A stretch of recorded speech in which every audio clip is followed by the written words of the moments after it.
मित्र हो, एरंडोल शहर हे आता बॅनरांचं शहर झालेलं आहे. ते डुकरांचं शहर तर आहेच, पण आता बॅनरांचं शहर म्हणून ओळखलं जाते. बॅनर जरूर लावावेत, वाढदिवस जरूर साजरे करावेत, पण अनेक चुकीच्या ठिकाणी आपण बॅनर लावतो आणि असे त्या रस्त्यावर आडवे पडतात. अनेकदा लोकांना इजा होते. राज्यात अनेक ठिकाणी बॅनर कोसळल्यामुळे अनेकांचे जीव गेलेले आहेत. एरंडोल शहरातही मरीमातेचा हा स्पॉट आपण पाहतोय. मरीमाता मंदिर आहे बाजूला आणि या बाजूला फलक लागलेला तो पडलेला आहे आणि मोठमोठी वाहनं या रस्त्याने येत असतात.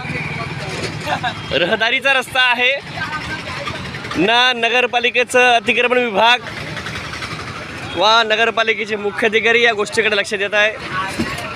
जाणून बुजून दुर्लक्ष होतं आणि अप्रिय घटना पण आपल्या शहरात घडू शकतात. तर मुख्याधिकाऱ्यांनी या गोष्टीकडे लक्ष देण्याची गरज आहे.